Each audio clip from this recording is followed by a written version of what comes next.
The City of Brass. A Tale from the Arabian Nights. Prologue, in the court of the Caliph. In the golden age of Damascus, when the city was the jewel of Syria and the heart of the Islamic Empire, there ruled a caliph named al-Malik in Marwan, fifth of the Umayyad house. His palace was a place of splendor beyond imagining, walls of white marble veined with gold, fountains that sang in courtyards filled with roses and jasmine, domes that gleamed like captured stars against the desert sky. Within these magnificent halls, the caliph held court surrounded by the greatest minds of his age, sultans and kings, scholars and poets, merchants who had traveled to the edges of the known world and returned with tales more precious than the silk and spices that filled their caravans.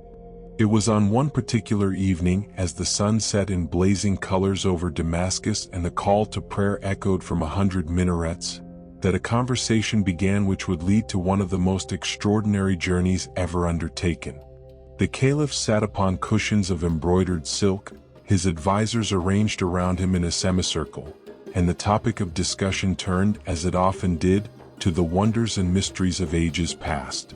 "Tell me," the caliph said, his voice carrying the authority of one who ruled an empire that stretched from the Atlantic shores of Morocco to the mountains of Persia, "what was the greatest power ever granted to a mortal man?"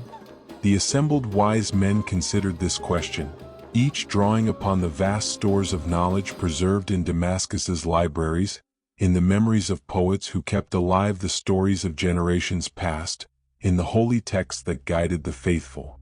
An old scholar, his beard white as desert sand, spoke first. "O commander of the faithful, surely the greatest power belonged to the mighty conquerors, Alexander who reached the ends of the earth, or the Persian kings who ruled from sea to sea." But another disagreed.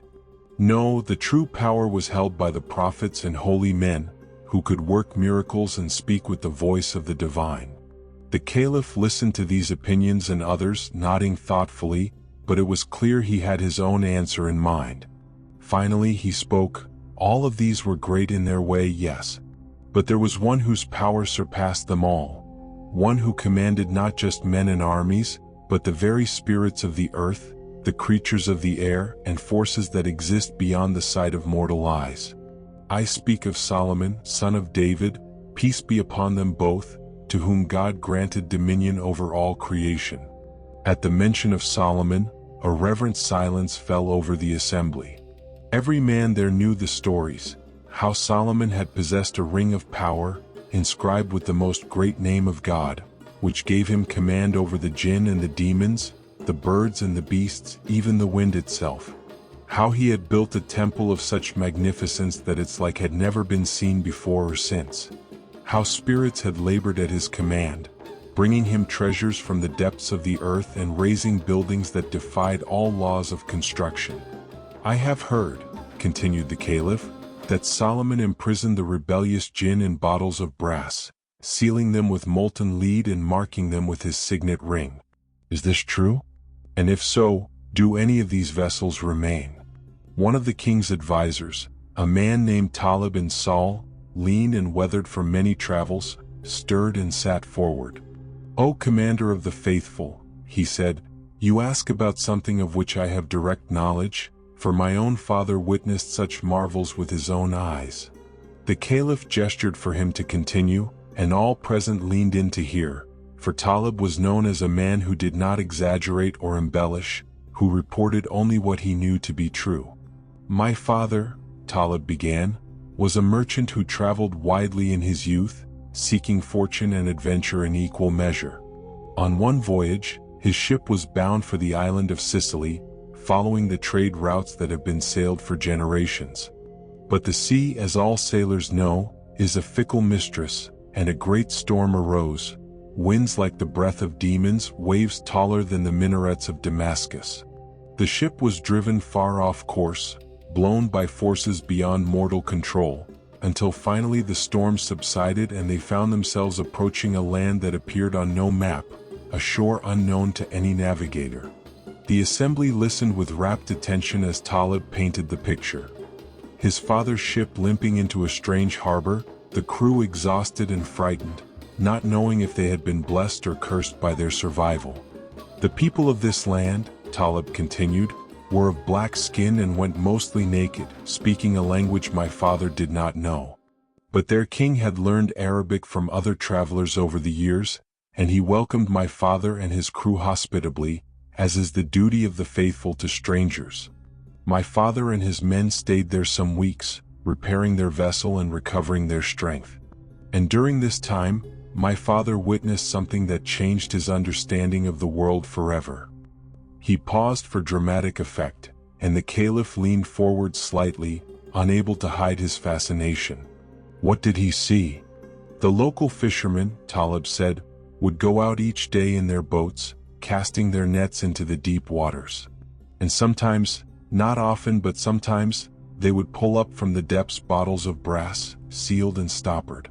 These bottles were of ancient make, marked with seals that none could read save the king himself, who recognized them as the seal of Solomon, upon whom be peace. A murmur ran through the assembled court. Such things belonged to legend, to the stories told by grandmothers to wide-eyed children. Yet here was Talib, sober and respected, claiming his father had witnessed them firsthand. And what happened when these bottles were opened? Asked one of the other advisors. Ah, said Talib, that is the most wondrous part. The king would have the bottles brought to him and he would break the seal and remove the stopper. And each time, every single time, a great cloud of smoke would pour forth, black and roiling, rising up and up until it towered over the palace itself. And then the smoke would coalesce into a form, a genie of terrifying aspect, huge as a mountain, with eyes like burning coals and a voice like thunder. And did these jinn attack? Someone asked nervously. Talib shook his head. No. Each one, upon materializing, would look up at the sky and cry out in a voice of anguish and relief, I repent. I repent. Forgive me, O Solomon. And then the genie would vanish, disappearing like mist in sunlight, presumably flying away to wherever such beings dwell. They did not even seem to notice the humans who had freed them, so focused were they on their plea for forgiveness. But why? The Caliph asked. Why this plea to Solomon? An aged sheikh who specialized in ancient lore spoke up. It is said, O commander of the faithful, that Solomon imprisoned many jinn for their rebellion against God and their refusal to serve the purposes of heaven. He gave them a choice, submit and serve or be imprisoned until the day of judgment. Many chose to submit, and these worked wonders for Solomon, building his temple and bringing him treasures and carrying him wherever he wished to go on thrones of wind. But others refused, proud and stubborn, preferring imprisonment to submission. So Solomon sealed them in brass bottles, poured molten lead over the stoppers to seal them, and marked each with his signet ring. Then he cast them into the deepest parts of the sea. But Solomon has been dead for, the Caliph paused, calculating, for more than 1,000 years. Surely these jinn must know this. Ah, said the sheikh, but time moves differently for them than for us. They have been in darkness all this time, aware but unable to see or hear the world outside their prisons. They do not know that Solomon is long dead, that his kingdom has fallen, that new faiths have risen and spread across the world. They believe they have been imprisoned for mere decades, perhaps, or at most a few years. When they emerge and cry out for forgiveness, they expect Solomon to hear them and grant pardon. Only later, after they have vanished, do they presumably learn the truth. The Caliph sat in silence for a long moment, absorbing this tale. Around him, the other members of court whispered among themselves, debating whether such things could be true or whether Talib and his father had been deceived by clever trickery. Finally, al-Malik spoke. I wish to see one of these bottles with my own eyes. I wish to witness the emergence of a genie sealed away by Solomon himself. If what you say is true, Talib, then such vessels are not merely curiosities but proof of the mighty power God once granted to his prophet. They are living links to an age of wonders. Then, O commander of the faithful, said Talib, bowing, you must send an expedition to find them. But it will not be easy. The land my father reached was unknown and far away, approached only by accident in the chaos of storm. However, I have heard tell of another place, perhaps even more wondrous, where such bottles might be found. It is called the City of Brass, and it lies somewhere in the great desert beyond Morocco, past the edges of the known world. If the tales are true, it is a place of ancient magic, built by Solomon himself or by the Jinn who served him, and within its walls lie treasures and secrets beyond imagining. The Caliph's eyes lit with the fire of curiosity and ambition that had driven him to greatness. Then we shall mount such an expedition. Talib, you shall lead it, for this quest was born of your family's experience. Take with you whomever you need, soldiers, scholars, guides. Spare no expense. Find me the City of Brass, and bring back proof of the wonders it contains. And so it was decided, there in the court of Damascus, beneath the painted domes and among the silk cushions, that men would venture into the unknown desert seeking a city that might not even exist, chasing legends of brass bottles and imprisoned spirits. None of them knew, as they made their plans and arrangements, just how profoundly the journey would change them, or what truths about mortality and power they would discover in that abandoned city under the pitiless desert sun. Part 1. The desert journey begins. The expedition assembled in Morocco, at the westernmost edge of the Islamic Empire, where the Atlas Mountains rose like a wall between the known world and the vast Sahara that stretched southward to lands even more remote and mysterious. The governor of Morocco was Musa Nusayr, a capable administrator and experienced leader, and it was to him that the Caliph's letter came, commanding him to lead this great venture. Musa read the Caliph's instructions with a mixture of excitement and trepidation. He was a practical man, accustomed to dealing with matters of trade and taxation, of defending borders and maintaining order. But this was something from the realm of legend, a quest that belonged in the stories told by wandering poets, not in the orderly accounts kept by governors. Still, the Caliph had commanded, and Musa was nothing if not dutiful. He gathered his most trusted men, Talib and Saul, who had proposed the expedition and whose family knowledge might prove invaluable, 1,000 soldiers, for the desert was home to raiders and worse, scholars who could read ancient languages and interpret forgotten signs, and most importantly, a man named Abdul Samad, a sheikh renowned throughout Morocco for his wisdom, his piety, and his knowledge of both the natural world and the supernatural. Sheikh Abdul Samad was an elderly man, his beard long and white, his face deeply lined by years of study and contemplation. But his eyes were bright and alert, and he moved with the energy of a much younger person. He had spent decades studying ancient texts, learning the secrets of lost civilizations, and even, some whispered, mastering certain arts that allowed him to perceive things hidden from ordinary sight. When Musa approached him about the expedition, the sheikh had smiled. "I have been waiting for such a journey," Abdul Samad said. "All my life, I have studied the wonders worked by Solomon, peace be upon him, and I have longed to see with my own eyes some proof of that vanished age. Yes, I will guide you. But know this, the desert we will cross is not merely a physical place. It is also a spiritual landscape, where the boundaries between the seen and unseen worlds grow thin.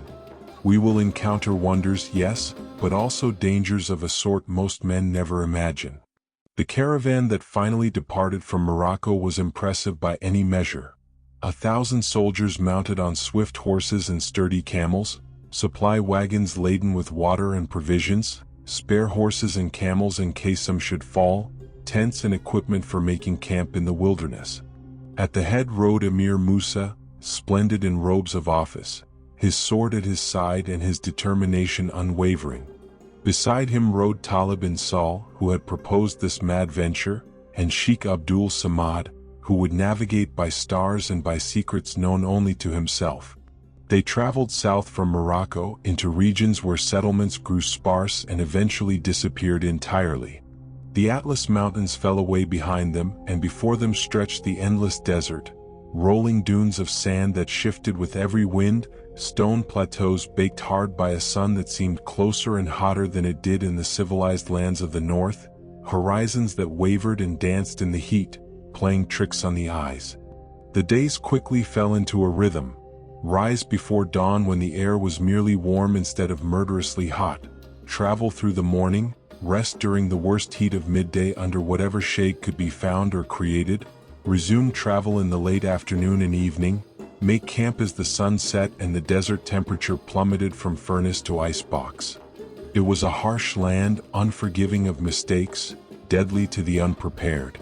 But Emir Musa and his men were professionals, and Sheikh Abdul Samad's guidance kept them alive. Week followed week, and the landscape changed in subtle ways. They crossed regions of sand dunes that seemed to go on forever, like frozen waves in an ocean of silicon. They traversed stone plateaus where ancient rocks lay scattered as if thrown by giants, each one carved by wind and sand into strange shapes that resembled faces or animals or symbols in some unknown alphabet. They passed through wadis, dry riverbeds that might not have seen water in years or even decades, yet which supported hardy vegetation. Acacia trees with wicked thorns, scrub brush that somehow survived on morning dew, even occasional patches of tough grass where a spring had once flowed before the changing climate strangled it to dust and memory. The soldiers grumbled, as soldiers always do, about the heat and the endless marching, about the sand that got into everything: food, water, clothing, weapons, making every meal gritty and every night's sleep uncomfortable. But they were disciplined men, and they followed orders, and gradually they adapted to the rhythm of desert travel. It was on the 28th day of their journey, as they crested a particularly high dune, that they saw it. A structure on the horizon, dark against the pale sand and burning sky. At first, they thought it might be a mirage, one of the cruel tricks the desert played on travelers, offering visions of water or shelter that dissolved into nothingness as you approached. But as they drew closer, the structure remained solid and real. It was a castle, or perhaps a fortress, built of black stone that seemed to absorb light rather than reflect it. The walls rose 3 stories high, and battlements crowned the top, though no banners flew and no guards were visible at the ramparts. Great gates of steel, green with age and desert weathering, stood closed but not locked, as if the builders had simply walked away one day and never returned. "What is this place?" Emir Musa asked, signaling the caravan to halt at a safe distance from the structure. Sheikh Abdul Samad approached the gates, running his hands over the weathered metal, examining the stone walls, reading signs invisible to untrained eyes. "This is ancient," he said finally. "Very ancient. Built before Islam, perhaps before Christianity, perhaps even before the time when the great empires of the East held sway over these lands. I believe, though I cannot be certain, that this was built by the Jinn by command of Solomon, as a way station on the road to the city of brass." "Then we are on the right path," Talib said with satisfaction. "Perhaps," the sheikh replied. "Or perhaps this is simply one of many such structures, scattered across the empty places of the world, reminders of a time when power could reshape stone and command the wind. But yes, I believe we are closer to our goal than we were." They explored the black castle cautiously, weapons drawn, expecting traps or guardians. But they found only emptiness and decay. Rooms that had once been furnished now held only shadows. Courtyards where fountains had played were filled with drifted sand.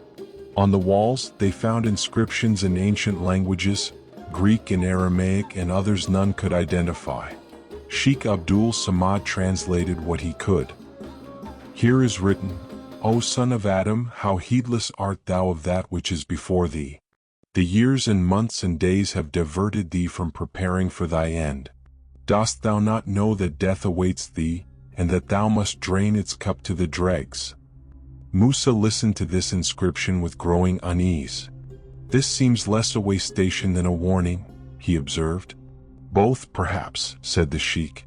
"Those who built this place understood something we moderns have forgotten, that the greatest journeys are not just physical but spiritual, that to seek treasure without seeking wisdom is to gain nothing of value.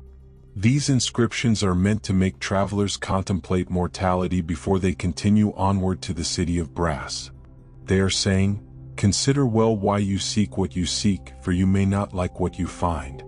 Despite the ominous tone of the inscriptions, and there were many covering wall after wall, each one a meditation on death and the vanity of earthly pursuits, Emir Musa felt his determination only strengthen.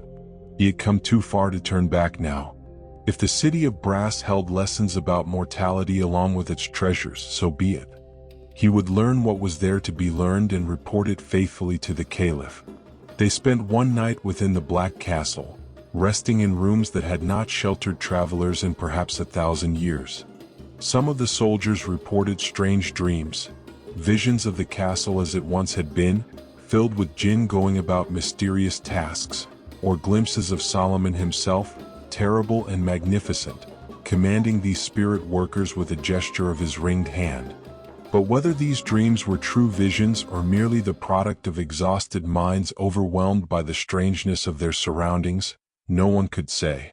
In the morning they left the castle behind and continued south, following the path indicated by Sheikh Abdul Samad, who navigated by stars and by the subtle signs only an experienced desert traveler could read, the way certain rocks weathered, the direction of wind-carved patterns in the sand, the flight patterns of the few birds brave or desperate enough to venture into these barren lands. 3 days after leaving the Black Castle, they came to a high hill, almost a small mountain really rising improbably from the desert floor like a monument erected by some forgotten god. And on the summit of this hill, gleaming in the sun with such brilliance that it was almost painful to look upon, stood a figure of brass. It was a horseman, sitting astride a horse, both rider and mount cast from brass in such perfect detail that from a distance they might have been mistaken for living beings frozen in place by some enchantment. The horse was captured mid-stride, one hoof raised as if about to take another step. The rider sat straight in the saddle, his face turned forward, wearing armor of an ancient style and holding aloft a great lance tipped with a polished head so bright it reflected the sunlight like a small sun itself.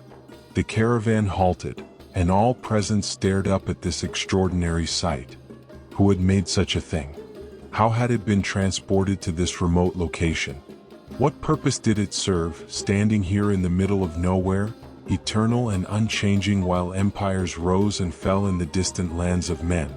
Sheikh Abdul Samad smiled, as if recognizing an old friend. This, Emir Musa, is what we have been seeking. This is the guide that will lead us to the city of brass. They climbed the hill, leaving the horses and camels below with guards to watch them. The climb was steep and difficult, the stone hot beneath their hands, the sun beating down mercilessly. But finally they reached the summit and stood before the brass horseman, which was even more impressive up close. Twice the height of a man, beautifully crafted, every detail perfect from the individual hairs in the horse's mane to the decorations on the rider's armor. On the lance, just below the brilliant tip, was an inscription in Arabic, clear and readable despite what must have been centuries of exposure to desert winds and sandstorms. Sheikh Abdul Samad read it aloud. O thou who comest unto me, if thou know not the way that leadeth to the city of brass, rub the hand of the horseman, and he will turn, and then will stop, and in whatsoever direction he fasteth, thither proceed, without fear and without difficulty, for it will lead thee to the city of brass. Emir Musa stared at the inscription, then at the outstretched hand of the brass horseman. It seemed impossible, a statue that could move, that could point the way? And yet, they had already seen a castle built by Jinn and heard first-hand testimony of spirits imprisoned in bottles. If those wonders were real, why not this one? Shall I try it? Musa asked the sheikh. That is why we have come, Abdul Samad replied. Emir Musa reached up and placed his hand on the brass hand of the horseman. The metal was hot from the sun, almost too hot to touch, but he held his grip and rubbed as the inscription instructed. For a moment nothing happened. Then, with a grinding sound like thunder, the entire brass statue began to rotate. Horse and rider turned together, smoothly despite their great weight and the centuries they had stood in place, spinning around faster than seemed natural, faster than any mechanism could move, until they were a blur of reflected sunlight. Then, as suddenly as the motion had begun, it stopped, and the horseman stood still once more, facing a direction quite different from before, southeastward, toward a region of the desert that looked no different from any other but which Sheikh Abdul Samad examined with great interest. "That way," the sheikh said with certainty. "The city of brass lies in that direction. The old magic still works, praise be to God. The horseman has pointed our path." They descended the hill, returned to the waiting caravan, and adjusted their course to match the direction indicated by the brass guardian. The soldiers whispered among themselves about what they had witnessed, and even the most skeptical among them had to admit that something beyond ordinary human craft had gone into the creation of that statue. For 3 more days they traveled in the direction the horseman had indicated, through terrain that grew increasingly strange and unsettling. The sand took on unusual colors, streaks of dark red like dried blood, areas of white so pure it hurt the eyes, patches that glittered as if mixed with fragments of glass or crystal. The rocks they passed were carved into shapes that looked less and less natural. Towers and arches, faces and letters, symbols that might have been writing or might have been the random product of wind and time but which made men uneasy to look upon. On the evening of the 3rd day after leaving the brass horseman, they came to another wonder. A pillar of black stone standing alone in the flat desert, rising perhaps 30 feet into the air. And trapped within this pillar, as if the stone had been poured around him while molten, was a creature that made even the bravest soldiers take an involuntary step backward. It was a Jinni, or rather, part of one.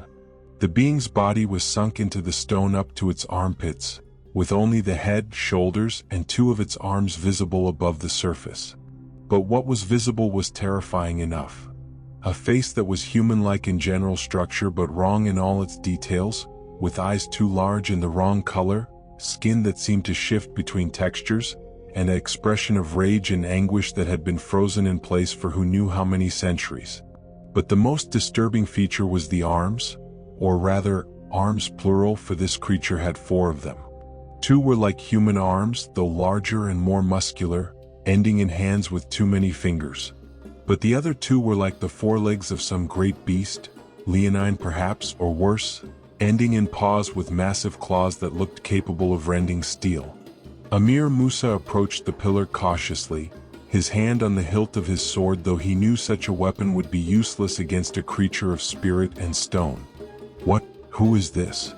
Sheikh Abdul Samad was already examining the base of the pillar, where an inscription in ancient script had been carved into the stone. "This is Daesh, son of al-Amash, a mighty Ifrit who rebelled against the command of Solomon and was imprisoned here as punishment." As if the sound of his name had awakened it from centuries of sleep, the creature's eyes suddenly moved, focusing on the men gathered around the pillar. The soldiers cried out and raised their weapons, but the Jinni could do nothing but speak, his body still locked immobile in the stone. "Men," the voice was like rocks grinding together, like desert wind given sound. "Living men. How long?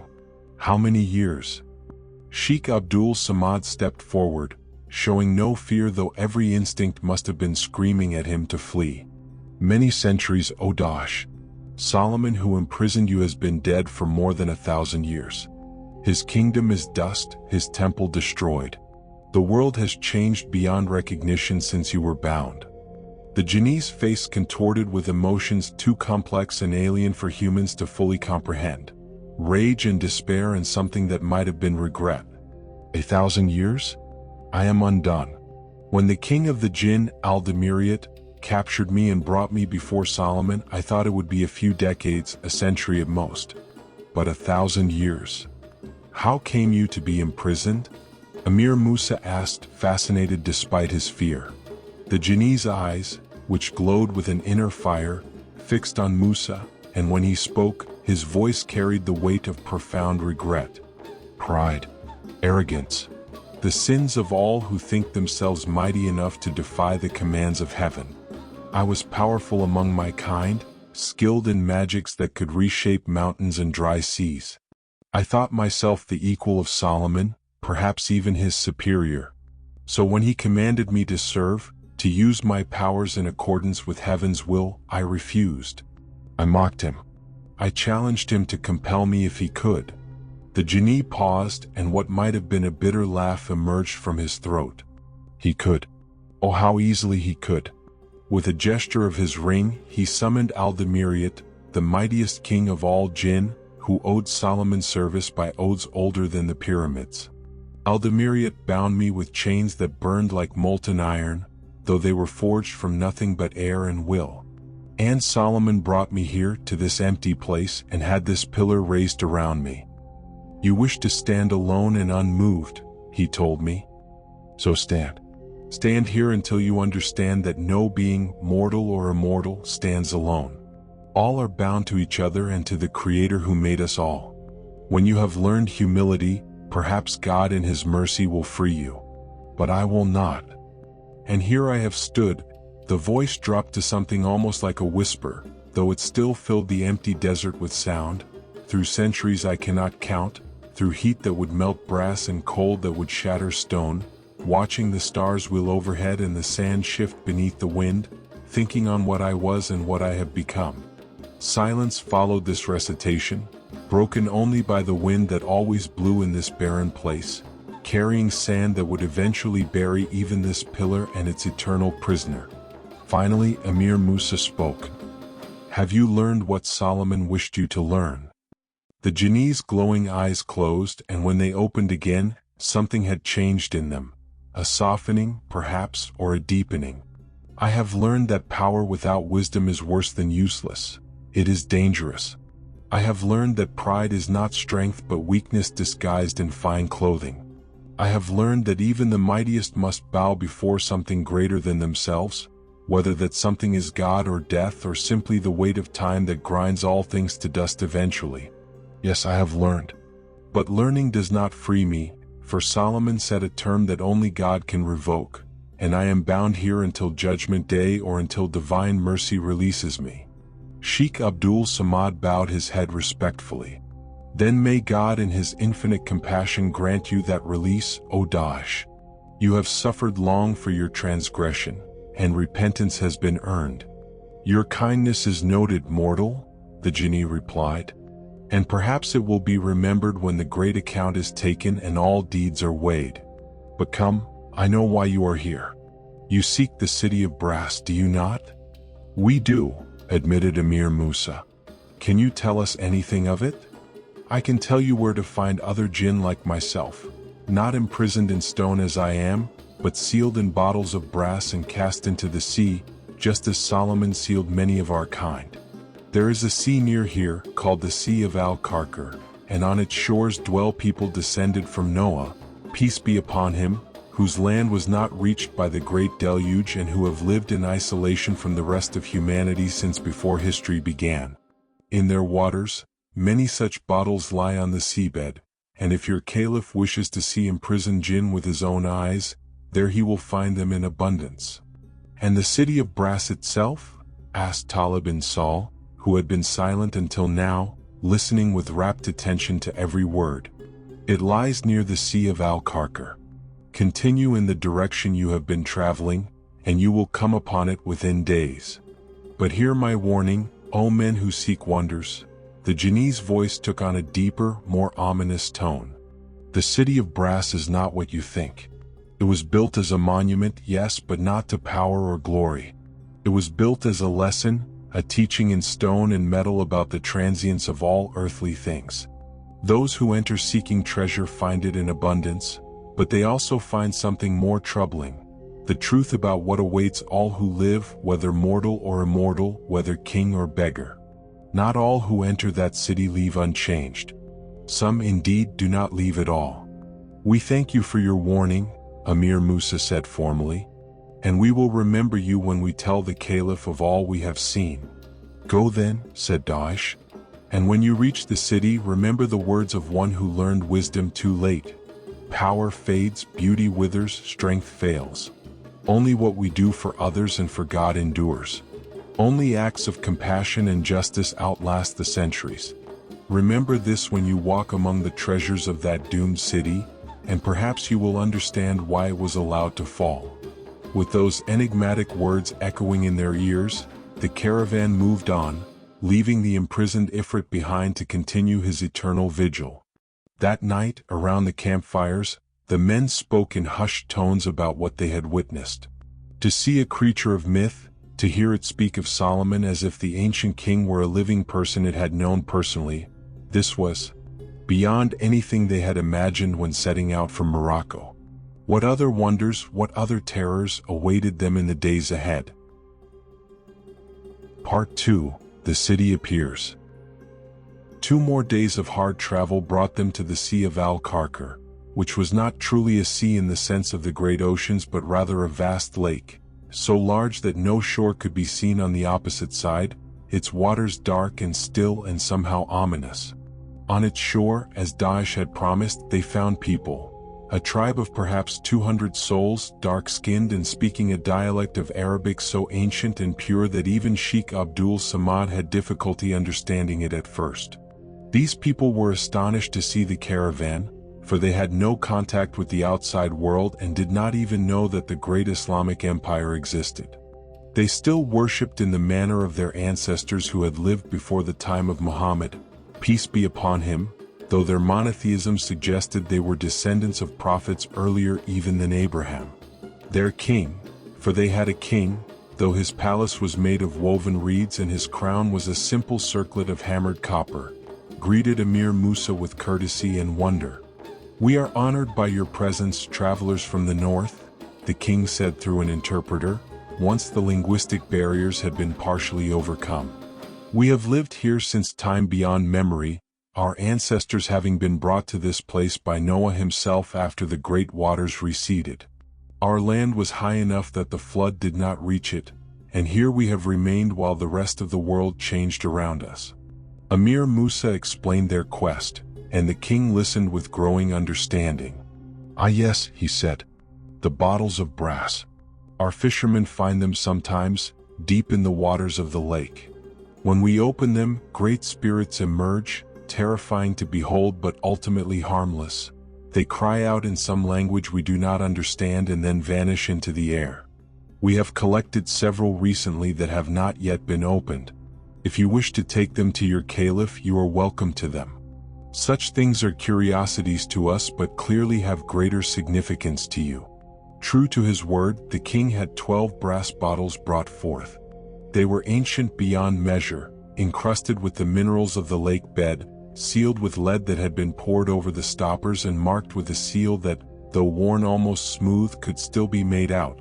The seal of Solomon, consisting of 2 interlaced triangles forming a 6-pointed star, with letters in ancient Hebrew around the border. Emir Musa looked at these bottles with wonder and satisfaction. At least part of their quest was fulfilled. They would return to Damascus with proof of Solomon's power, with containers that held spirits imprisoned for over 1,000 years. But the greater prize still beckoned. "And the city of brass?" Musa asked. "Is it near?" The king nodded solemnly. "1 day's journey south from here, following the shore of the lake. You cannot miss it. The walls gleam in the sunlight, visible from miles away. But I must warn you, as my fathers warned me and as their fathers warned them, that city is cursed. The curse is not one of active malevolence. No demons attack those who approach, no plagues strike down those who enter. But something about that place troubles the spirit. Those who go there return, changed, quieter, sadder, more aware of their own mortality. It is as if the city itself is a mirror that shows not your face but your fate." Despite these warnings, or perhaps because of them, for such words only inflamed curiosity rather than dampening it, Emir Musa insisted they continue. They rested one night by the Sea of Al-Karkar, and the king's people treated them hospitably, sharing their simple food and telling stories of the ancient days when Noah's Ark had come to rest on a mountain not far to the north and the survivors had spread out to repopulate the earth. In the morning they set out south along the lake's shore, and before the sun had reached its zenith, they saw it. A darkness on the horizon that resolved as they approached into walls of black stone and gleaming brass. A city rising from the desert like a monument to something long lost and not quite forgotten. the city of brass. Even from miles away, its grandeur was evident. The walls were perhaps 100 feet high, made from stones so perfectly fitted that no mortar showed between them, each block polished to smoothness and inscribed with symbols that glinted in the sunlight. And atop these black stone walls were structures of brass, towers and crenellations, gates and decorations, that gleamed like captured fire, their brightness almost painful to look upon directly. As they drew closer, the scale of the city became more apparent. It was enormous, perhaps 5 miles in circumference, surrounded by walls that seemed designed to withstand any siege, any assault, any attempt to breach them by force. And yet those same walls were decorated with extraordinary artistry, friezes showing scenes of daily life, of hunts and festivals, of kings receiving tribute and priests making offerings. Whoever had built this city had possessed resources and skills far beyond what any contemporary civilization could muster. The caravan made its way around the perimeter, searching for an entrance but found none. There were no gates, no doorways, no visible means of entry. It was as if the city had been sealed deliberately, its inhabitants choosing to lock themselves inside for eternity rather than face whatever lay outside. Could we scale the walls? Talib suggested, but even as he spoke, the difficulty of such an attempt was obvious. The walls were smooth as glass, offering no handholds, and their height made the climb dangerous even for experienced climbers. Sheikh Abdul Samad, however, had been studying the walls with the patient attention of a scholar examining an ancient text. "There are gates," he said finally. 25 of them according to the old books. But they are designed to open only from the inside. The builders of this city wanted to ensure that once they departed, no outsiders would enter and disturb what they had left behind. "Then how do we get in?" Emir Musa demanded, frustration clear in his voice. To have come so far, to have overcome so many obstacles, only to be thwarted by sealed gates seemed a cruel jest. "We must climb," Abdul Samad said. "Not the walls themselves but the hill that rises just over there. From its summit we can look down into the city and better understand what we face. And once we see inside, perhaps a solution will present itself." They moved to the indicated hill, actually more of a small mountain, and began the laborious climb. It took several hours, the path steep and treacherous, the sun beating down mercilessly. But finally, Emir Musa, Sheikh Abdul Samad, and Talib and Saul reached the summit and looked down into the city of brass. What they saw took their breath away. The city was magnificent beyond anything they had imagined. Broad avenues lined with trees ran between buildings of white stone and gleaming brass. Gardens surrounded every structure, though the trees were dead now and the flowers withered, everything coated in the fine dust of centuries. A river ran through the center of the city, or had run, for now its channel was dry, its fountains silent, its decorative pools empty save for drifted sand. Palaces rose at the city's heart, their domes golden in the sunlight, their walls decorated with mosaics that even from this distance suggested extraordinary artistry. There were markets with stalls still standing, their goods long since rotted away or stolen by wind and time. There were temples or administrative buildings, vast structures with colonnaded facades. There were parks where statues stood, some of stone, some of brass, all weathered but still impressive. But no people, no movement, no life. The city was dead, perfectly preserved but utterly lifeless, like a body carefully embalmed and laid to rest, maintaining its form but having lost whatever spark had animated it. Emir Musa stood silently, taking in the sight, and felt something shift in his heart. This was not just an abandoned city. This was a civilization that had fallen, a people who had vanished, a testament to the inevitable decline of all human endeavor. He thought of Damascus, so vital and alive, and imagined it one day looking like this: empty streets, silent palaces, markets where only the wind shopped for treasures turned to dust. "God is great," he murmured. "How quickly glory fades." Sheikh Abdul Samad pointed to an area near the walls. "Look there," white stone tablets arranged in a row. I believe those are inscriptions, warnings, or teachings left by whoever once lived here. If we can reach them and I can read them, we may learn the story of this place. But first they had to actually enter the city. Descending the hill back to where the main body of the caravan waited, they discussed options. Sheikh Abdul Samad believed he could construct ladders of sufficient height to reach the top of the walls, though it would require dismantling some of the supply wagons for lumber. More concerning was what would happen once they climbed to the top. How would they descend the interior side, which was equally smooth and sheer? We will solve each problem as it arises, Emir Musa decided. Build the ladders. We have come too far to turn back now. It took 2 days of labor to construct ladders long enough and sturdy enough for the attempt. The soldiers worked in shifts, cutting and lashing together beams, testing each construction to ensure it would bear weight. Finally, everything was ready. Early on the morning of the 3rd day, they propped the longest ladder against the wall and began the ascent. The first climbers were young men, agile and brave, who volunteered eagerly for this chance at glory. They climbed quickly, making the ascent look easy, and soon reached the top of the wall. And then, to the horror of those watching from below, the first climber simply stepped off the parapet and fell. He did not cry out, did not struggle or try to save himself.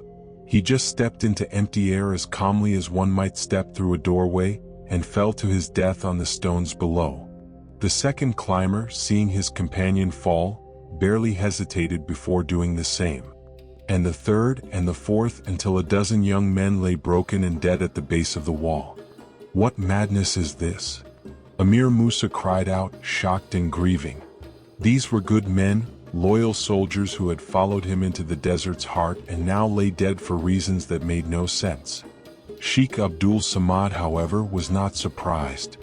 This is the defense I warned of, not physical but spiritual. The city protects itself with illusions, with enchantments designed to mislead and destroy. Those men saw something on the other side of the wall, something so beautiful or so terrible that they were compelled to go to it, and in their enchantment, they forgot they stood 100 feet above the ground. Then how do we overcome it? Talib asked. With faith, the sheikh replied simply. With awareness of the illusion and determination not to be swayed by it. I will climb. I am old, yes, and the ascent will tax me. But I have spent my life studying such enchantments, and I will not be deceived. Despite Emir Musa's protests, Abdul Samad insisted. And so, moving slowly but steadily, the elderly sheikh began to climb the ladder, rung by rung, his breath laboring but his determination unwavering.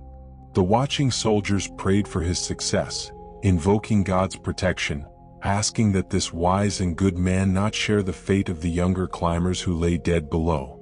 It seemed to take forever, but finally Sheikh Abdul Samad reached the top of the wall. He stood on the parapet, swaying slightly, and those below saw his expression change. First wonder, then temptation, then firm resolution. I see them, he called down, his voice carrying clearly in the still desert air. 10 maidens, beautiful beyond description, like the houris of paradise itself. They call to me, beckoning, promising pleasures beyond imagining. And below them, below me, I see a lake of crystal water, cool and inviting. They tell me to jump, that I will land safely in the water, that they will welcome me and I will know joy forever. The men below held their breath, waiting. But I know the truth, Abdul Samad continued, his voice stronger now, filled with conviction. There is no lake. There are no maidens. There is only stone and empty air and the enchantments placed here centuries ago to protect this city from intruders. I will not be deceived. I recite the verse, God is the light of the heavens and the earth. In him we trust and to him we return. The vision fades. The maidens vanish. I see clearly now. And with that, he moved along the top of the wall, examining it, searching for something. Eventually he found what he sought, 2 brass towers flanking a section of wall, and between them, set into the parapet, 2 gates of gold, seamless and without visible locks or handles. There are mechanisms here, he called down. "Give me time to study them." For what seemed like hours but was probably less than one, the sheik worked at the gates, examining them, trying various approaches, speaking words in languages long dead. The watching men grew restless, but Emir Musa ordered them to patience. If anyone could breach this final obstacle, it was Abdul Samad. Finally there was a sound, a grinding, a rumbling deep and resonant.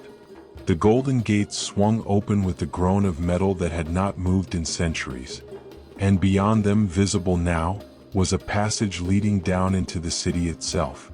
Sheikh Abdul Samad descended, disappeared from view, and then after several tense minutes, emerged at ground level inside the walls and, by working mechanisms from the interior, managed to open one of the main gates that had been sealed for so long. The soldiers cheered. They had done it. They had entered the city of brass. But their cheers died quickly as they passed through the gates and saw what lay within. Part 3. Within the city. The streets of the city of brass were silent as tombs, and indeed, that is largely what they were. In the marketplace, they found merchants sitting at their stalls, their goods arrayed before them, as if waiting for customers who would never come. But the merchants were not alive. They were corpses, perfectly preserved by the dry desert air and perhaps by something else, some art of embalming or magic that had kept their bodies intact though their spirits had departed centuries ago. The sight was deeply unsettling. These were not skeletons, not the clean bones one might expect from ancient dead. These were bodies that looked as though they had died only yesterday, sitting in their places, their faces still bearing expressions. Boredom, perhaps, or contemplation, or sometimes a look of sudden surprise, as if death had come without warning while they were in the middle of some ordinary task. In one shop, a baker sat before an oven long gone cold, his hands raised as if still kneading invisible dough. In another, a jeweler had collapsed across his workbench, a half-finished necklace clutched in his rigid fingers, its gems still gleaming despite the passage of centuries. Everywhere they looked, the dead sat or lay in attitudes of interrupted life, a city frozen at the moment of its demise. What killed them? Talib whispered, for it seemed wrong to speak loudly in this place, disrespectful to the quiet dead who surrounded them. No violence, Sheikh Abdul Samad observed, examining the bodies carefully but without touching them. No wounds, no signs of struggle or disease. I believe they simply stopped. As if everyone in the city died at the same instant, struck down by some force that left their bodies intact but stole their lives as cleanly as snuffing a candle. They moved deeper into the city, their footsteps echoing strangely in the empty streets. They passed homes where families sat around dinner tables, food still on the plates though long since desiccated to dust. They passed workshops where craftsmen had died at their benches, tools still in their hands. They found a school where a teacher sat before rows of students, all dead, all frozen in the act of learning lessons they would never complete. It was profoundly sad and deeply disturbing. This had been a living city once, full of people going about their lives, working and loving and arguing and dreaming. And then, in an instant, all of that had ended, leaving only these silent witnesses to a civilization that had achieved great things but had ultimately proved as mortal as any individual. As they approached the center of the city, the buildings grew grander, the artistry more sophisticated. They came to a broad plaza surrounded by palaces, each one more magnificent than the last. And in the center of this plaza stood 7 tablets of white marble, arranged in a semicircle, each one taller than a man and covered with inscriptions in ancient Greek. Sheikh Abdul Samad approached these tablets with the reverence of a scholar discovering sacred texts. He read slowly, translating the archaic Greek into Arabic for the benefit of Emir Musa and the others. The first tablet read, "O son of Adam, how heedless art thou of that which is before thee! Verily, thy years and months and days have diverted thee from preparing for thy end. Knowest thou not that the cup of death is filled for thy bane, which in a little while to the dregs thou shalt drain? Look to thy doom ere thou enter thy tomb. Where be the kings who held dominion over the lands and abased God's servants and built these palaces and had armies under their commands? By Allah, the destroyer of delights and the severer of societies and the devastator of dwelling places came down upon them and transported them from the spaciousness of their palaces to the straightness of their burial places. Emir Musa listened to these words and felt tears spring to his eyes. He thought of the Caliph in Damascus, of the empire's wealth and power, of all the pride of human achievement. And he understood in that moment that none of it mattered, that all would fall just as this city had fallen, that death awaited high and low alike and made no distinction between caliph and beggar. The second tablet continued the theme. O son of Adam, how long shall the Lord bear with thee and thou every day sunken in the sea of thy delight? Hath it then been revealed unto thee that thou shalt not die? O son of Adam, let not the deceitful delights of thy days and nights and hours delude thee, but remember that death lieth in wait for thee, ready to spring upon thy shoulders. I see thee desirous of the world and its embellishments, but know that all such desire is vanity. The past generations pursued the same course.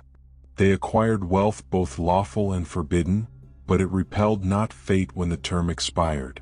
One by one, Abdul Samad read the inscriptions on all 7 tablets, and each one struck deeper into the hearts of the listening men. These were not mere warnings but profound meditations on mortality, on the vanity of worldly pursuits, on the inevitability of death and the importance of preparing for what comes after.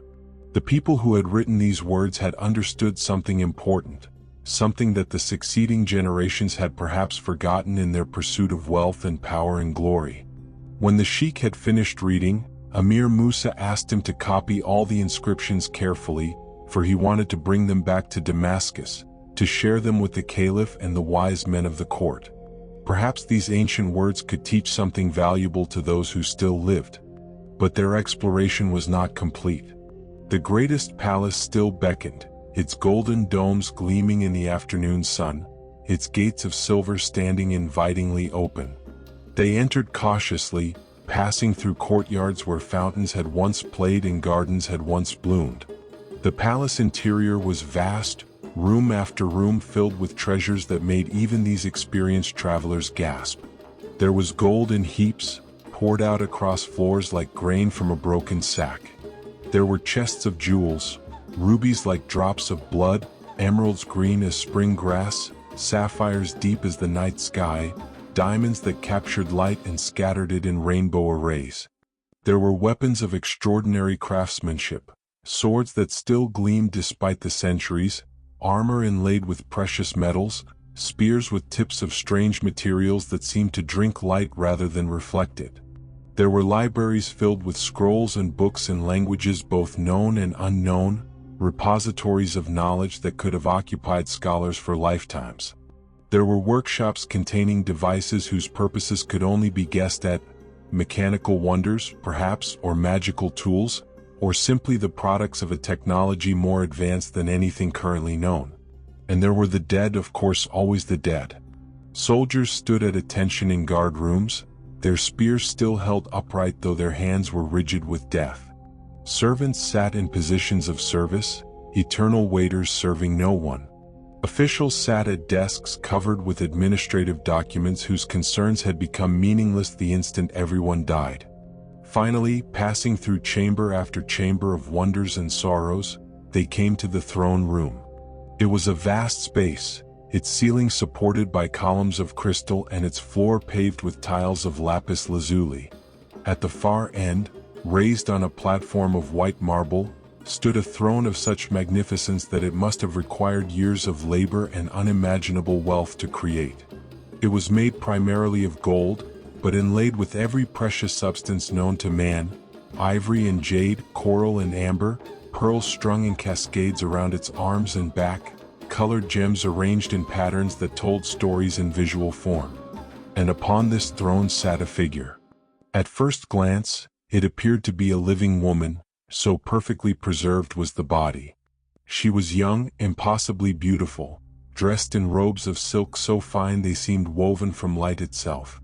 Jewelry adorned her, necklaces of pearls each the size of a grape, rings on every finger set with stones that blazed with color, a crown upon her head that would have been the envy of any monarch. But she was not alive. Like all the other inhabitants of this doomed city, she was dead, her body preserved by arts that kept decay at bay but could not restore the animating spark of life. Before her, on the steps leading up to the throne, stood two other figures, slaves or guardians, one black-skinned and one pale, both dressed in livery that suggested high rank. In their hands they held weapons.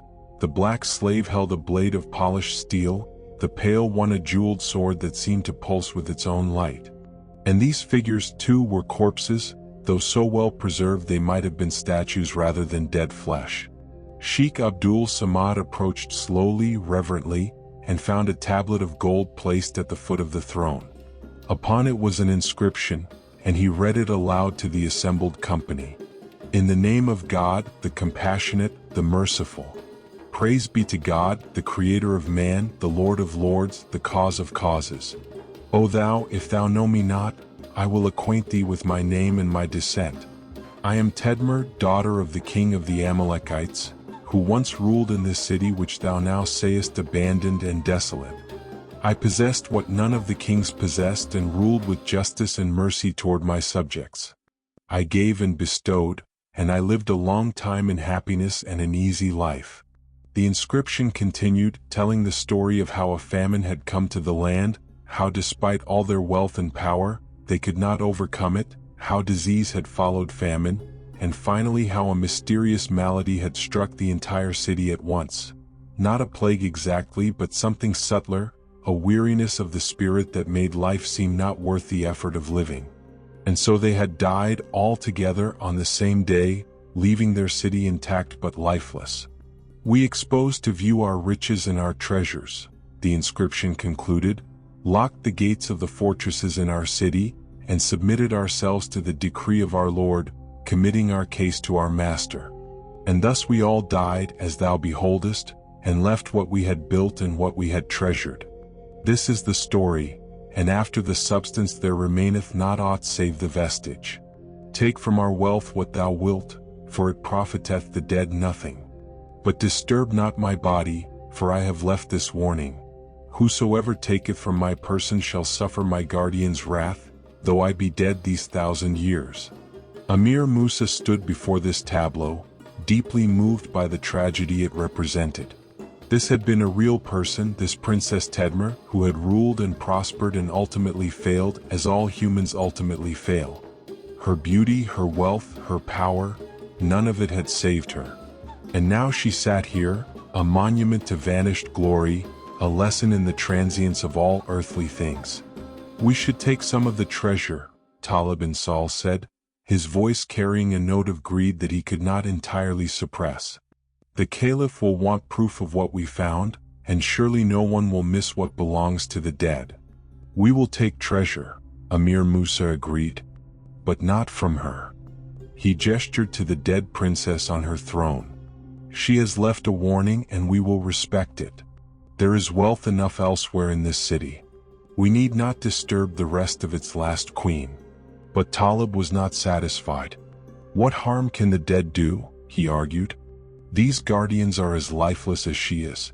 Their weapons can no longer strike. And look at the jewels she wears, any one of them would be worth a king's ransom. Surely the Caliph would want us to bring back the finest treasures, not settle for lesser prizes. The warning is clear, Sheikh Abdul Samad interjected firmly. And it would be dishonorable, not to mention unwise, to disregard it. She asks only that her body not be disturbed. Is that so much to grant a dead queen who has lost everything else? But Talib's greed had been inflamed by the sight of such riches, and he could not let it go. When the others were momentarily distracted by examining other parts of the throne room, he approached the dais quickly and reached out to take a necklace from the princess's neck. The moment his fingers touched the dead woman's jewelry, everything changed. The two guardian figures, which had stood motionless for centuries, suddenly moved with terrifying speed. The black guardian's sword flashed downward, and Talib's head was severed from his body before he could even cry out. The pale guardian's jeweled blade plunged through where Talib's heart had been, though by then the man was already dead. The body collapsed to the marble floor, blood spreading in a pool that seemed obscenely bright against the pale stone. And then, as suddenly as they had moved, the guardians returned to their positions of eternal watch, once more as still as statues, as lifeless as everything else in this city of brass and bones. The witnessing soldiers cried out in horror and drew their weapons, but Sheikh Abdul Samad stopped them. "Do not attack," he commanded. "The enchantment has been satisfied. The guardians will not move again unless someone else attempts to violate the princess's rest." Talib brought his death upon himself by ignoring a clear warning. Let his fate be a lesson to us all. Emir Musa looked at the body of his advisor, feeling sorrow and anger mixed together. Talib had been a good man in many ways, but greed had overcome his judgment, and he had paid the ultimate price. "Bury him outside the city," Musa ordered.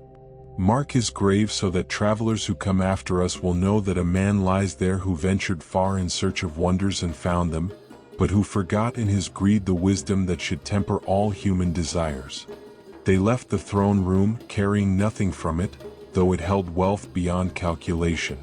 Instead, they gathered treasures from other parts of the palace, gold and jewels certainly, but also books and maps, strange devices whose purposes they could not fathom but which might be studied by the wise men of Damascus, examples of the extraordinary craftsmanship that this vanished civilization had possessed. They loaded what they could carry onto the camels and horses, taking care not to overburden the animals, for they had a long journey back through the desert. And as they worked, each man was quiet, contemplative, changed by what he had seen in the city of brass. Part 4. The Journey Home and Lessons Learned. When they finally departed the city of brass, leaving through the gates that Sheikh Abdul Samad had so laboriously opened, none of them looked back. The city remained as they had found it, silent, perfect, dead, a monument to human achievement and human mortality, a lesson carved in stone and brass for anyone wise enough to read it. They made their way back to the Sea of Al-Karkar, where the isolated people gave them the 12 brass bottles they had promised, along with a gift of rare fish that thrived only in these waters and some examples of pearls from the lake bed, which were of unusual size and luster.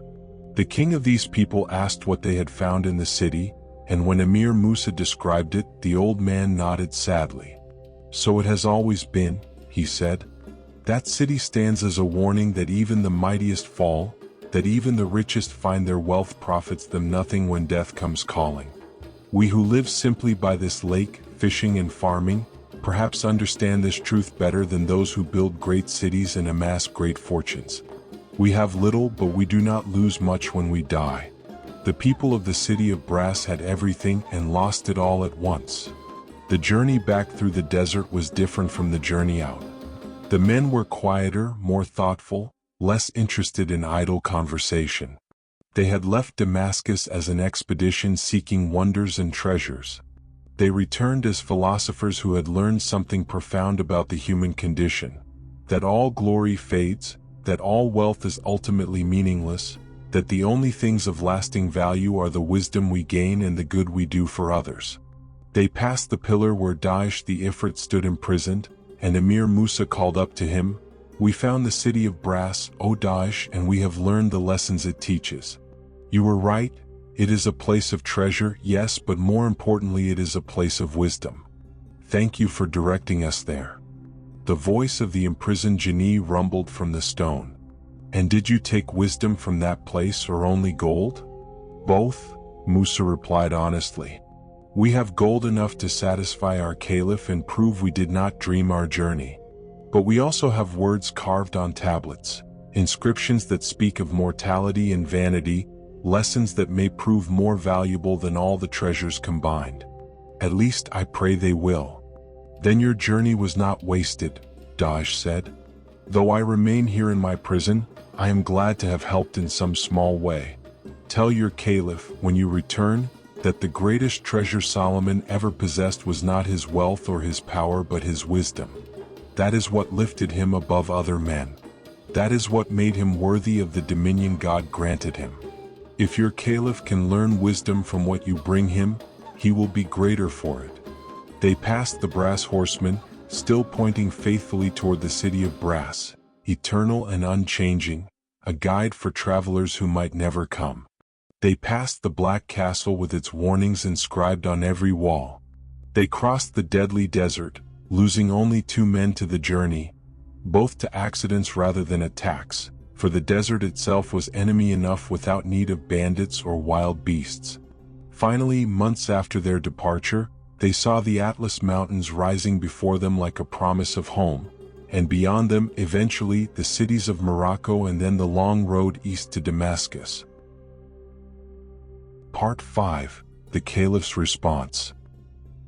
Caliph Abd al-Malik received them in the same grand hall where the conversation had begun, surrounded by the same advisors and scholars, though now their number was reduced by 1, Talib bin Saul, who had paid with his life for his greed and would never see Damascus again. Emir Musa prostrated himself before the Caliph and then, at a gesture, rose and began his report. He described the journey, the black castle, the brass horseman, the imprisoned Ifrit Daesh, the isolated people by the Sea of Al-Karkar, and finally the city of Brass itself. The assembled court listened with rapt attention as Musa described the dead city, the perfectly preserved bodies, the vast treasures lying unclaimed in empty palaces. He told of the 7 tablets and their warnings about mortality and vanity. He described the throne room and the dead princess, and he told honestly about Talib's death, neither excusing it nor condemning his dead companion beyond stating the facts.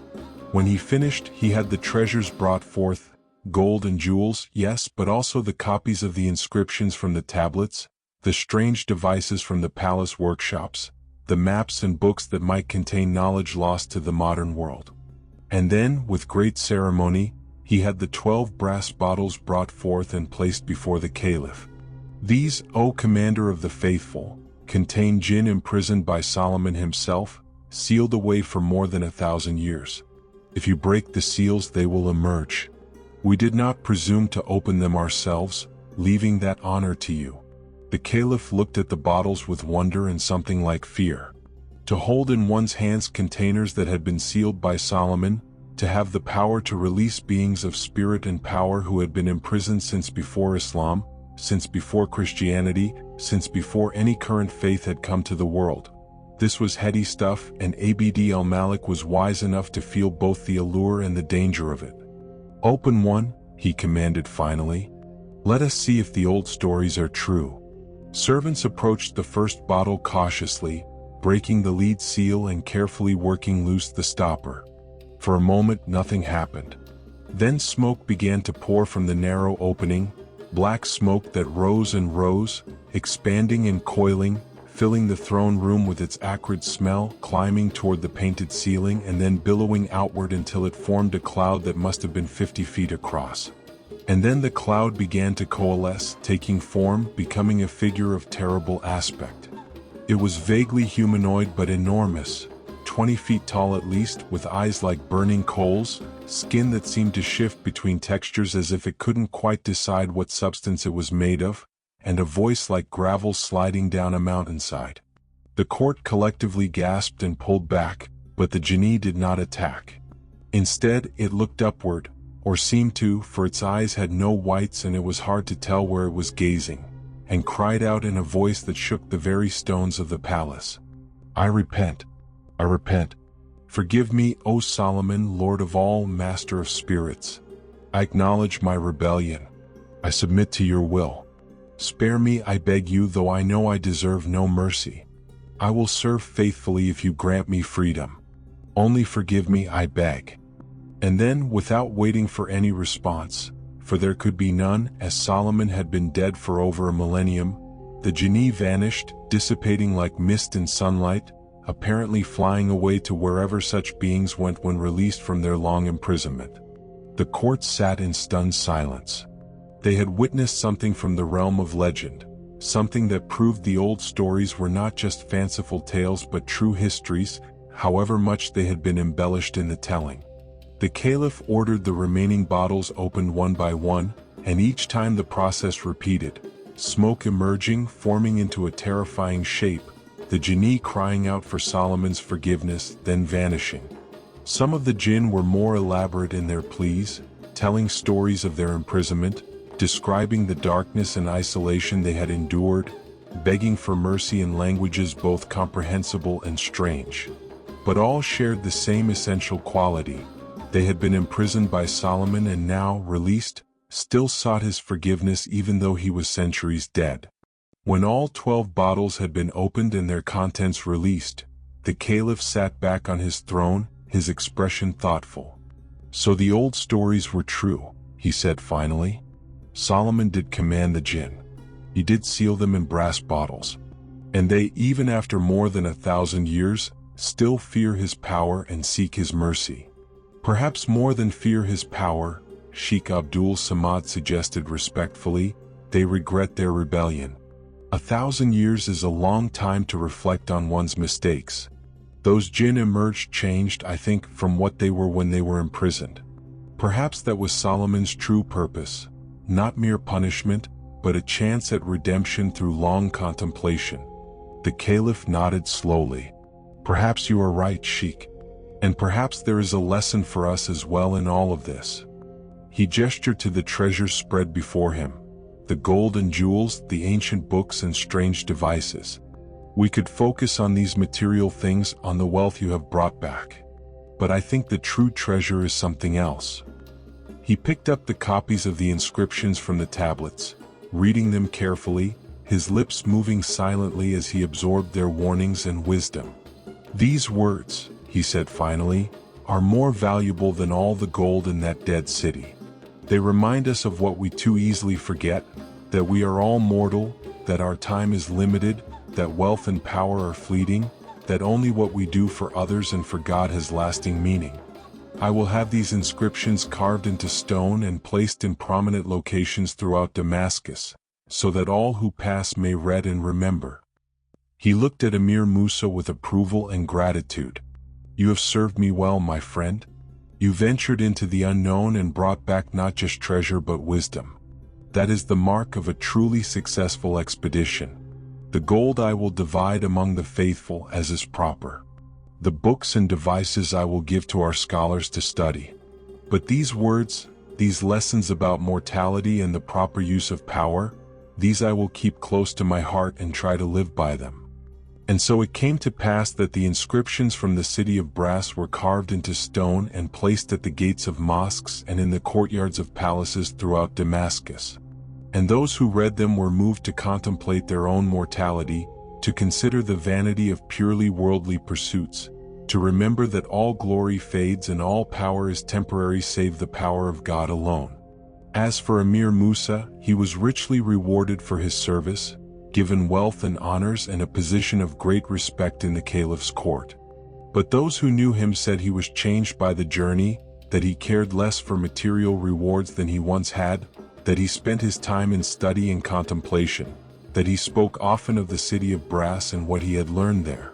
Sheikh Abdul Samad returned to Morocco and to his studies, his reputation as a wise man and scholar enhanced by his role in the expedition. He wrote a detailed account of the journey, preserving for posterity all that had been seen and learned, ensuring that future generations would know of the city of brass and its lessons. And the city of brass itself remained where it had always been, empty and perfect and dead, waiting in the desert for other travelers who might venture there, seeking treasures and finding wisdom, learning the hard truths that every generation must learn anew, that power fades, that beauty withers, that all human achievement is temporary, that death comes for high and low alike, that the only immortality available to mortals is through the good they do and the wisdom they pass on to those who follow. Epilogue: Reflections on Mortality and Meaning. And now, as this tale draws toward its close, let us reflect on what it teaches us, on why it has been told and retold across centuries, passed from one generation to the next, treasured as one of the great stories of the Arabian Nights. The City of Brass is, at its heart, a meditation on mortality. It asks us to consider what truly matters in life, what endures after we are gone, what difference our brief time on earth makes in the vast sweep of history. The people who built that magnificent city were, by any measure, successful. They created something beautiful, something impressive, something that has lasted for centuries. They accumulated wealth beyond imagining, mastered arts and crafts that still seem almost magical, built structures that defy the erosion of time. And yet they are gone, as completely gone as if they had never been. Their wealth did not save them. Their art did not preserve them. Their magnificent city could not keep them safe when death came calling. They vanished, leaving behind only empty shells, buildings without inhabitants, treasures without owners, beauty without anyone to appreciate it. This is the great irony that the story invites us to contemplate. We spend our lives accumulating things, building things, creating things, as if these material achievements could somehow make us immortal, as if the mark we leave on the world could substitute for the life we must inevitably lose. But as the inscriptions on those 7 tablets make clear, none of it ultimately matters. All human achievement is transient. All glory fades. All power is temporary. Does this mean we should not build, should not create, should not strive for achievement? No, that would be to misunderstand the lesson. The point is not that achievement is meaningless, but that it is not the whole meaning. The point is not that we should abandon the world, but that we should not mistake it for something it is not. The City of Brass stands as a warning against a particular kind of spiritual blindness, the blindness that comes from believing our wealth makes us secure, our power makes us untouchable, our achievements make us immortal. It reminds us that death is the great equalizer, that rich and poor, powerful and weak, all face the same final journey into whatever lies beyond. But the story also offers hope in a subtle way. Notice that what survived from that dead city was not the gold or the jewels or the mechanical wonders. Those remain, yes, but they are meaningless without someone to use them, to appreciate them, to invest them with purpose. What truly survived were the words, the inscriptions on the tablets, the wisdom preserved in stone, the lessons about mortality and meaning. These are the things that Emir Musa brought back to Damascus. These are the things that the Caliph valued above all the material treasures. And these are the things that have been passed down through generations, still valuable, still meaningful, still capable of teaching us if we are willing to learn. This suggests that while our physical selves are mortal, while our material achievements will crumble and fade, there is something that endures. The wisdom we gain, the truths we discover, the lessons we pass on to those who come after us. When we share knowledge, when we teach others, when we leave behind not just things but ideas and insights and understanding, that is when we achieve something approaching immortality. The Princess Tedmer, sitting on her throne in the empty city, left a warning carved on a tablet of gold. Take what you will of material wealth, for it profits the dead nothing, but disturb not my body. In this she showed wisdom. She understood that the body is merely a vessel, that the treasures surrounding her were meaningless once she could no longer use them, that what mattered was the dignity of her final rest and the message she left for future generations. Talib bin Saul ignored that warning and paid with his life. His greed, his desire for just a little more treasure, his inability to be satisfied with the wealth already gathered, led directly to his death. The story does not present him as a villain exactly, but as a cautionary example. This is what happens when material desire overcomes wisdom, when greed trumps respect, when we forget the lessons we should have learned. Sheikh Abdul Samad, in contrast, emerges as the story's wise man. He resisted the enchantments that killed the younger climbers. He respected the warnings and restrictions placed by the city's original inhabitants. He understood that the true treasure was not gold but knowledge, not jewels but wisdom. And he survived, returning home to share what he had learned, to write it down, to preserve it for posterity. This is the model the story offers us. Be like Abdul Samad, seeking wisdom over wealth, respecting the boundaries set by those who came before, understanding that knowledge and understanding are more valuable than any material treasure. Think, too, about the jinn in the bottles.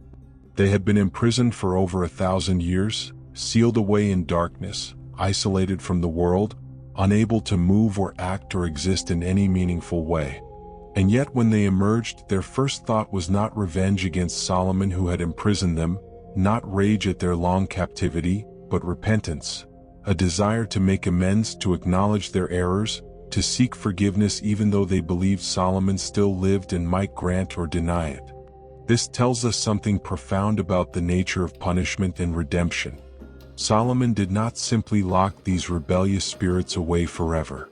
He gave them time, vast amounts of time, to reflect on their actions, to understand their mistakes, to develop genuine repentance.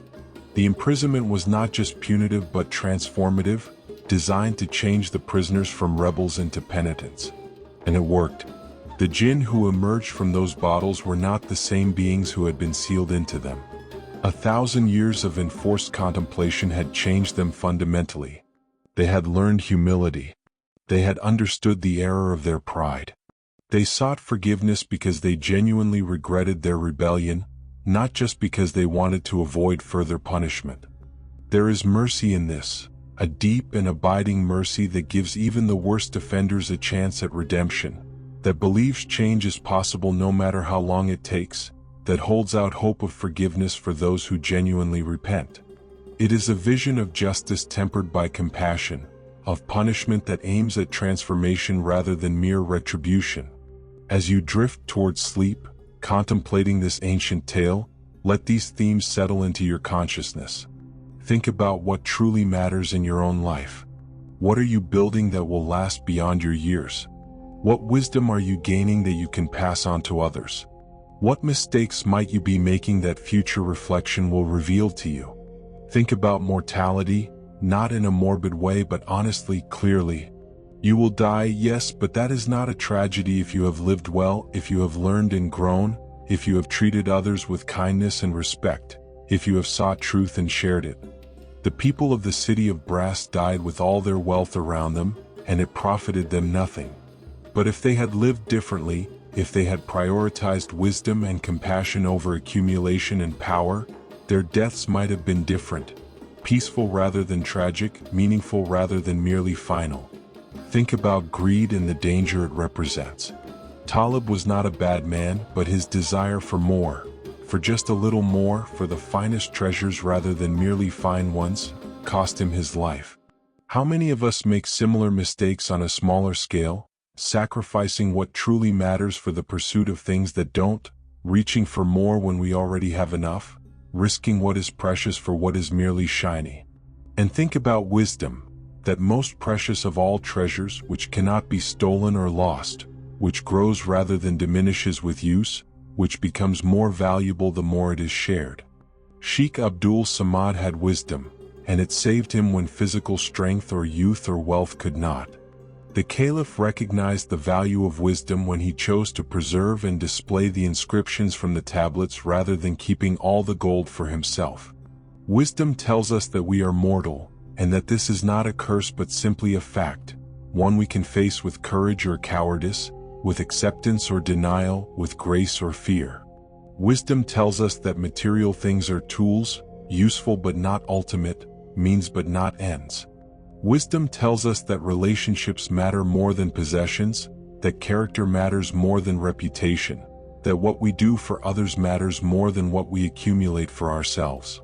The city of brass stands empty under the desert sun, its towers gleaming, its treasures waiting, its dead inhabitants sitting in their places for all eternity. It is a monument, yes, but not to glory or power. It is a monument to the inevitability of decline, to the transience of all human achievement, to the universal truth that death comes for us all. But it is also, in its way, a monument to hope, the hope that we can learn from the mistakes of those who came before, that we can choose wisdom over folly, that we can live in such a way that when our own end comes, we can face it without regret, secure in the knowledge that we have lived well and left something of value behind. Sleep now, and let these thoughts settle like sand in still water, drifting down to rest in the quiet places of your mind. Tomorrow brings another day of choices, another opportunity to pursue what matters, another chance to build not cities of brass that will stand empty when we are gone, but legacies of wisdom and compassion that will endure as long as there are people to remember and honor them. Dream of ancient cities and modern ones, of treasures that endure and treasures that fade, of mortality faced with courage and of wisdom passed from one generation to the next. Dream of the desert, vast and eternal, where lessons are written in stone and brass, waiting for those brave enough to seek them and wise enough to understand what they have found. And when you wake, may you carry something of this story's truth with you into your waking life. Not fear of death, but awareness of it that gives urgency and meaning to every moment, not contempt for the world's goods, but right relationship with them, seeing them as tools and blessings rather than as idols or ultimate values. Final meditation. The story is ending now, but its lessons endure, passed down through the centuries from the original tellers to all who have heard it since, to you now, lying in the darkness, drifting towards sleep, contemplating these ancient truths that remain relevant no matter how much the world changes around us.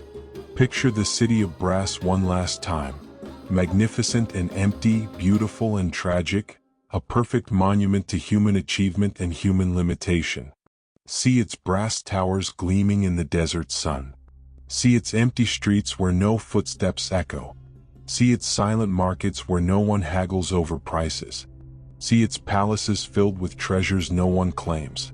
And now picture the travelers, Emir Musa and Sheikh Abdul Samad and all their company, making their way back across the desert, changed by what they have seen, carrying not just gold but wisdom, not just jewels but understanding, not just reports of wonders but lessons about mortality and meaning.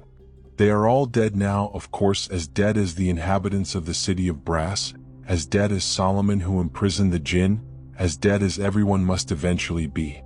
But what they learned and shared still lives, passed on through story, preserved in the great collection known as the Arabian Nights, available to anyone who will listen and reflect and apply these ancient lessons to their own modern lives. You are part of this continuity, this great chain of teaching and learning that stretches back through the centuries. By hearing this story, by contemplating its meaning, by taking its wisdom into your heart, you become a link in that chain, a keeper of knowledge, a student of truth that transcends any particular time or place.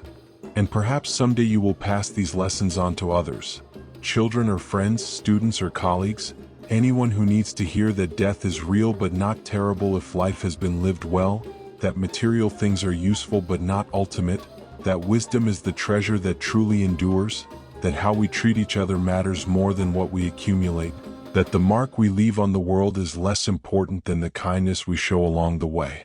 Sleep now, deeply and peacefully, secure in the knowledge that you are part of something larger than yourself, that the wisdom of the ages is available to you if you seek it, that truth is eternal even though we who hold it are temporary. Rest in the darkness that is not emptiness but fullness, not ending but beginning, not death but transformation into whatever lies beyond. And may you wake refreshed and renewed, ready to face another day with wisdom and courage, with kindness and purpose, with awareness of mortality that makes every moment precious and every choice meaningful. Good night. Sweet dreams. And may the lessons of the city of brass guide you toward a life well lived and a death faced without fear. Thank you for joining me on this journey through one of the great tales of the Arabian Nights. If you enjoyed this story, please consider liking and subscribing for more mythology sleep stories from around the world. Share this with anyone who loves ancient tales, Middle Eastern folklore, or stories that speak to the timeless truths of human existence. ***. May your sleep be deep, your dreams be meaningful, and your waking life be enriched by the wisdom of those who came before us. Sleep well, dear friend, and until next time, may peace be with you.